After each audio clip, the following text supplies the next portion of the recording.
one more game, and then you got the TV when you wake up.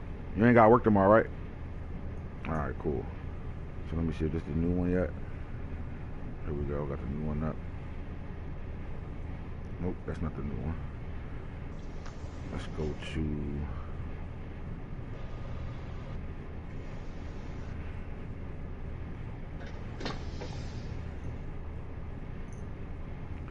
your channel. That's the new one right here.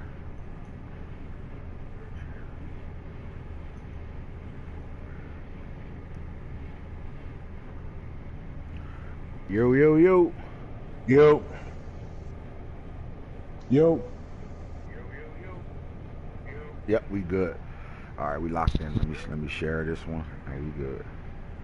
Share. And the group. Bang. All right.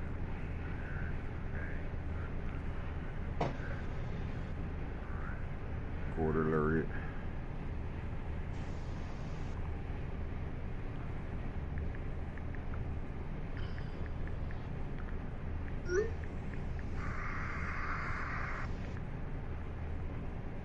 Tune in.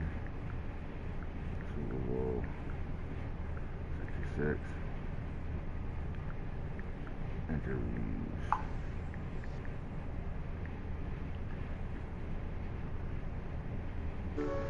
All right.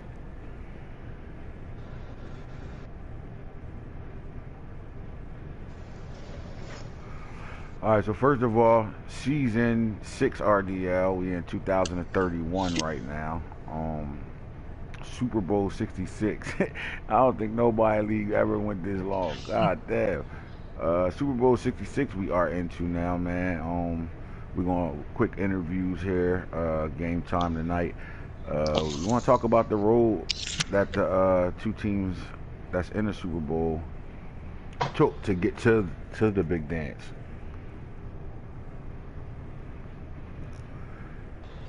In the NFC side, we got the Carolina Panthers, Coach Jimbo. Let's give it.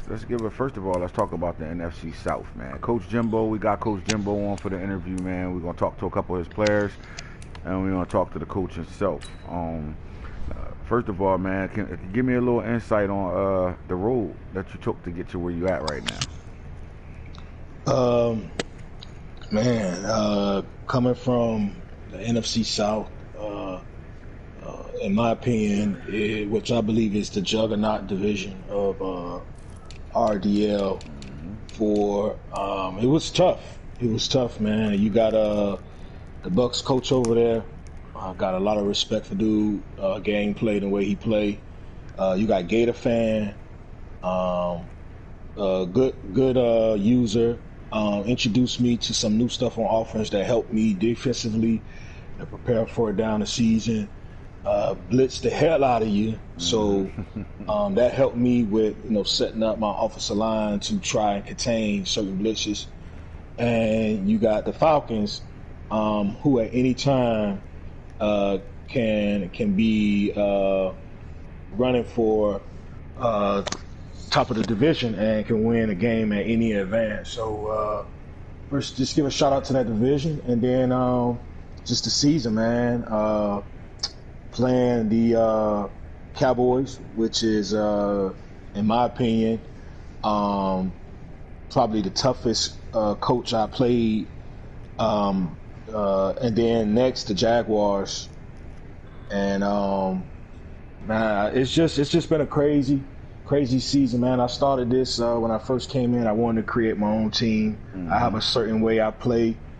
I refuse to shy away from it, win or lose, because I try to play close to football like I played and was raised on, and it got me to the Super Bowl, and we're just looking to finish the drill. So it's a good feeling, man, just to come in. I think 4 seasons ago and make it to the Super Bowl in a competitive league. I'm ecstatic with the team and the players on the Carolina Panthers team just for putting in that work. Now you came into this team, you came like you said 4 seasons ago, with a roster that some would have said was a top tier roster in the league already. The reconstruction of of the team, they had a lot of veteran players around them. You completely blew the team up, went young, went completely RDL football players from the draft.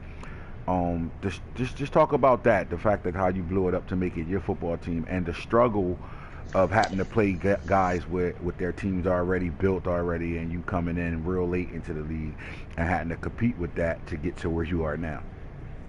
I was never a fan that the rookie first year plays an impact in the gameplay until I did it this year, and I struggled with putting a lot of rookie players on the field, man, from Jalen Hawkins to free safety, my linebackers, Yaga, Wooden, and Parsons, just dealing with those rookies, putting them out there. They hit the archetype trait was not on the correct puzzle piece. They hitting ability wasn't unlocked, and I just told them in the locker room, man, we gonna suit up, we gonna meet every team at the 50, we gonna play, and whatever the outcome may be. But I always believe that once I get them pieces in place, that we'll be a team that's contending for the division. That was one of my goals first. I think three. If I'm not sure, I think three within 4 seasons. Three out of 4 seasons. I think I won a division. I think Gator fan or probably Bucks can tell me different. I think 3 out of 4 or 2 out of 4. I know 2 for a fact. So that was one of our goals. And then our next goal was to get to the AFC Conference Championship, which this is our second time getting to it. I think the first time I lost to Cowboys, or I think I lost to him in the division round. All my playoffs experiences, I lost to the Cowboys. Okay. So with seeing him lose to the Lions, I knew I had to apply pressure and get into the Super Bowl and represent the AFC. And things just fell in my way, man. The last game was kind of scary, but I just think that the season and the years of growth from the players they start gelling now, man. My defense is playing like I've never seen them play before. Right. And with this game, we try to contain and run, because you can't stop it. If you go out there trying to stop it, you frustrate yourself. So what we try to do is contain and run. We try to bite down and protect our end zone and the red zone. That's been working as well. So it's a dope feeling, man, to actually take Carolina back to my city, Miami, and play in the Super Bowl. So. Man, most people coming into a league that's already 6-7 years in, I wouldn't go through what you went through. I want to give you kudos to that, because what you did was you showed people, if you just lock in and do what you got to do, you can get there. I mean, you came in trading, you came in moving pieces, you came in putting this team together and got them to where they are right now. And I definitely want to salute you for that, because I've seen many guys come in, and because it's not their team and we so far ahead, they leave fast. They don't even want to go through that. But what you did was you showed guys in the league already there's no excuse no more. There's no excuse. You got a guy that's in the Super Bowl right now who came in and took a team, blew that team completely up, went through the struggles, and it only took you 4 seasons to do it. Went through the struggles, started making the playoffs, got close, and then now you're here. So if you just lock in and do what you got to do, shit can happen. So there's no more excuses now, and you kind of set the blueprint there. So, but going forward, man, you played the Jaguars in a regular season game. I think it was a 3-point loss. Very good game. You want to talk about that a little bit and build off of it, and how do you take the stuff that you did in that game to come into this Super Bowl? Pretty much reflecting back on that game, I think offensively and defensively, we had a great game plan. As the game progressed, I saw that it was going to come down to the team with the last possession, which it actually happened. If I can recall, man, I had a receiver, A.J. Taylor, and I threw the ball in between two defenders. It hit his hand, but the defender knocked it out. And I think if I would have caught that ball, then I would have been on the side of a W, because I would have still had a first down. The clock would have been running, and it would have put you in a tight situation to try to get downfield, which both of us had difficulty doing, which is why it was a low-scoring football game, and with pretty balanced teams. Similar runners, similar quarterbacks, and receivers, etc. So, if I could take anything from that game, that would help me be victorious in the W. I think that just stay focused. Just stay focused. Understand that the AI going to give you some bullshit. You're going to have some uncontrollable things, and you just can't sweat that. You just got to remain focused, man, and keep your eyes on little number 7 from Kansas. Right. Let's stay there, man. Puka had 18 carries in that game. Emery had 13. I think you kind of started throwing the ball a lot more in that game versus locking in and just running to get a victory here. They both good running backs, man. You got John Emery Jr., man, who's been a top tier running back since you've gotten him. And then Anthony Puka. What's your keys to stopping that type of running back, the little scat back guy that can, wiggle out of things, man? There you go. Gap control. Talk football, coach. Let them hear it. Talk that football. Gap controls, man. When I control my defense, my front seven, man, we have to be disciplined and stay in our gaps. You know what I mean? Even if the ball not coming your way, if your responsibility is to attack the B gap, then I need my weak side linebacker to attack the B gap. Right. I don't need you running 5 yards back, looping around to try to catch a stretch play.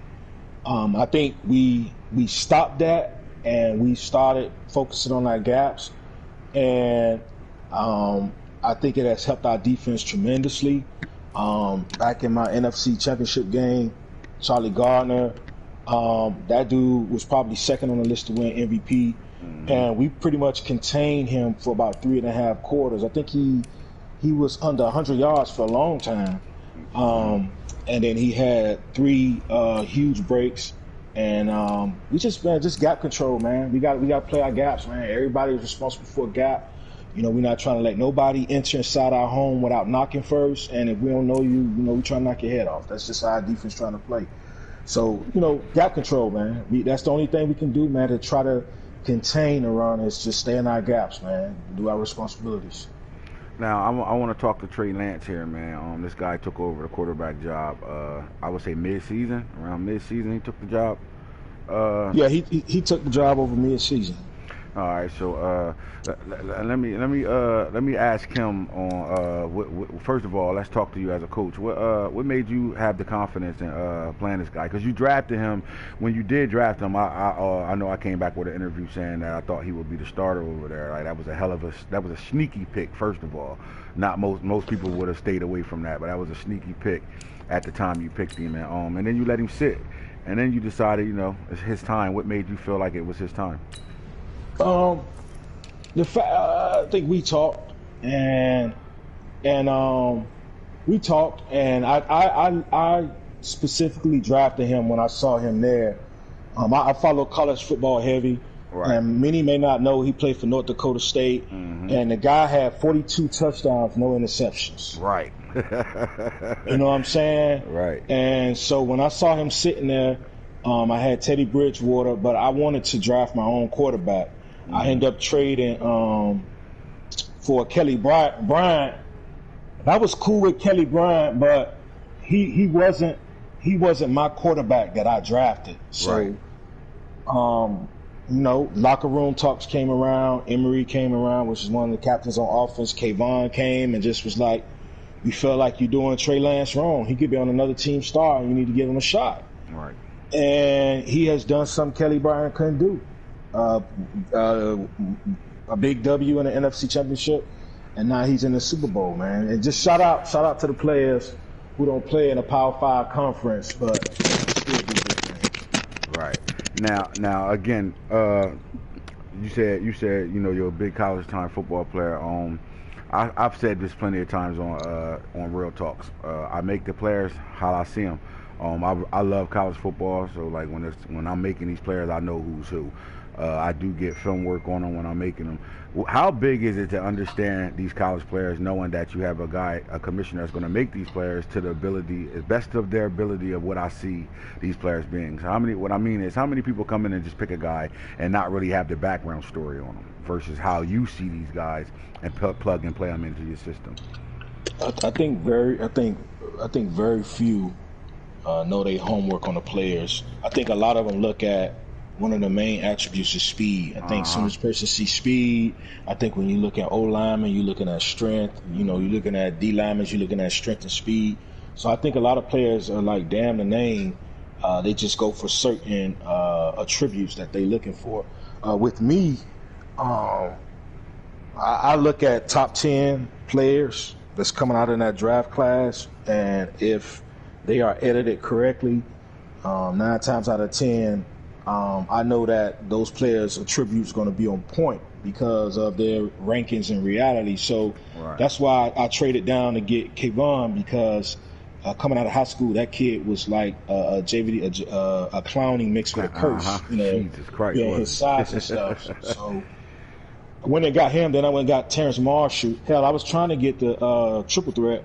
I tried to trade the Texans for Jefferson so I could have Chase, Marshall, and Jefferson. Now that I got Emory, had a whole LSU, right? Yeah, but I wanted to stay with Trey Lance because you know, I'm cool with Burrow, but I wanted to roll with Trey Lance. And I just think, man, if you do your homework, you know, kind of pay attention to what draft class is coming out, and just do your homework, man. I mean, it's shit. And for those who don't follow college football, look at Google. You could find a player in a position you're looking for that's probably in the top 5, top 10 of that particular college draft class, and then, you know, that help you in the draft class on Madden. That's that. I mean, but I watch so much football that I know these motherfuckers high schools and all type of shit. Yeah. Now, with that being said, let's talk about your cornerback Campbell, man. You got 2 guys on this team. I mean, it's going to be on the field tonight with Derek Stingley and Campbell. We talked about the up-and-coming corners right now. Tyson Campbell was mentioned. He had that season where we put him in the top as the newcomer shut down corners of the league. Do you still think that title sticks for him, Tyson Campbell? Nah, and you know, I'm glad that it's not there no more. I think when he won NFC defensive back, you know, sometimes that create uneasiness in the locker room. I think right now the defense is just family. You don't nobody want no titles. We haven't even discussed Pro Bowls. You know what I'm saying? Right. Everybody's just looking at it like, man, all 11 out there on the field. Everybody do their job, get to the ball. A lot of teams have run the ball a lot on me. I mean, good God, run the ball. So their production is down as well. And to be honest with you, as I prefer my DBs to be secure tacklers, than to have individual accolades. So you know, we're just trying to have 3 and outs. But they from Miami. Watched both of those kids since youth football play together. During their high school class year, man, those 2 cornerbacks, Patrick Surtain and Tyson Campbell, was the number 1 and number 2 cornerbacks leaving high school, going into college. They played high school together.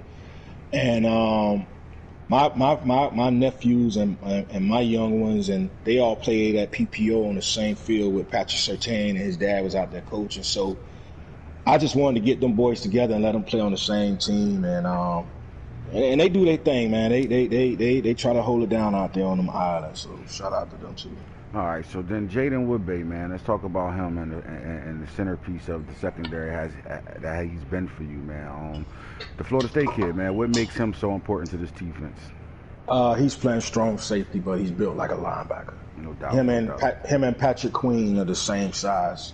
You're looking at a strong safety, 6'2", 220, with the hit power of a linebacker, with the awareness of a DB. So I think he's my he is the true hybrid of the Right. defense. I can break him down in the box. I can have him play in coverage. So I really enjoy playing with him with his size and the way he play, man. And I'll tell you this, man, for those who don't know, man, you can tell certain players have a good shell because they do things that most players don't do. And Woodbay is one of them players I think just have a good Madden 20 shell because that kid catch you one-on-one, man, you're in trouble. When he's down in the box, man, he tackles he tackles very good. So that's my hybrid player right there, man. He's like the rover for the defense. He play all over. Now, what about this Thibodeau kid, man? You shed light on what you knew about him for high school and in the college. You know, Oregon, he balled out as a freshman. In real life, he's going into a sophomore season. But right now, 13.5 sacks for your defense right now, man. Is a captain? This guy a captain on this defense? Yeah, he's a captain, man. Quiet cat, man, under the radar. Plays all over the D-line. Him and Justin Foster, man, they have a little trash talk, man, because they both play ends. One comes from Clemson, one comes from Oregon, so they always talking shit.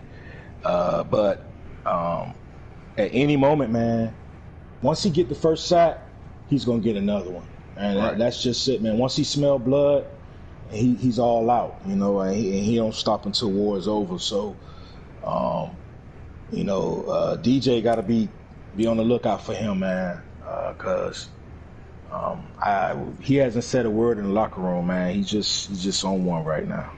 Now I want to talk about a player that not too many people probably would have understood the draft. Hunter Wooler, Wisconsin, top safety. You watch his highlights. I think I posted it before I made this kid. He's a human hit sticker for real. Another 6'2", 220 kid that can play hybrid for you too. How important is his role on the field? Very important.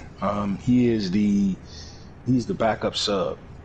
So him and Woodbay alternate, you know, depending on where I feel like Woodbay is needed more, then Hunter comes in and fulfill that substitution position. So if I need Woodbay down in the box, then Hunter's playing over top as a strong safety. So they alternate, they gel real good, man. He has a understanding of the system.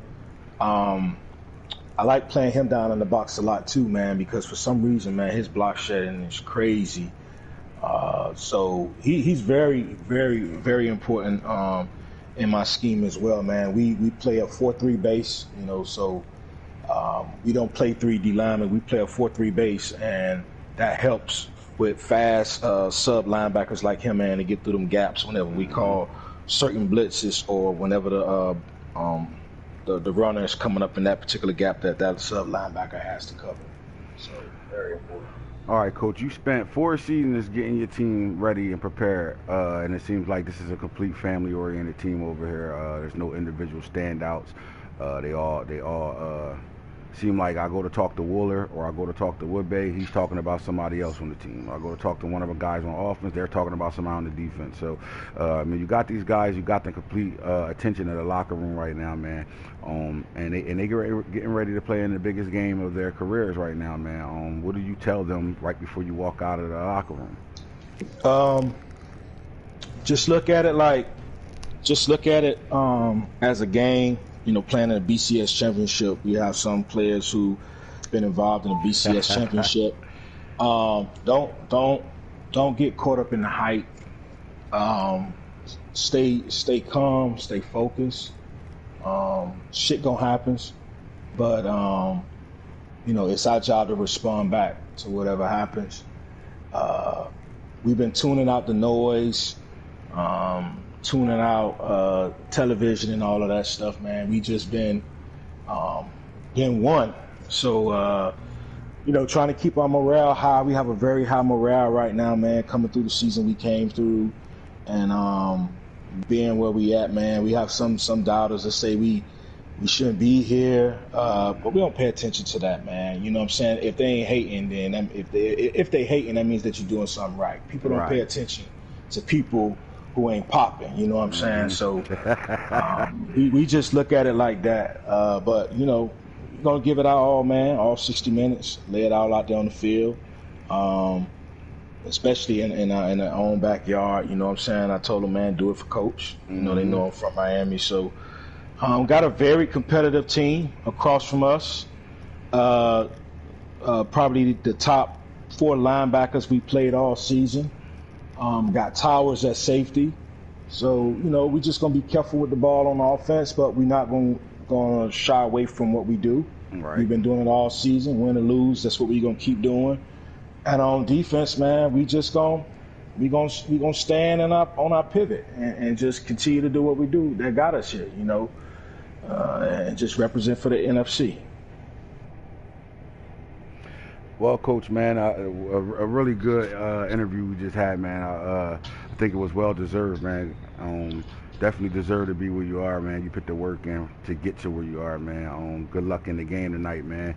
They got the helicopters and airplanes flying over the stadium right now. They ready to get rocking. You know what I'm saying? We ready to get the national anthem. Cap in the building. He kneeling. You know, he's still doing the same shit. Black Lives Matter. You already know what we talking about right now. Let's get to this game, man. Good luck with the game, Coach, man. And we will see you at the 50. You heard? Let's All go. right, coach, Great let's interview, go. man. Let's get to it. Let's get to it.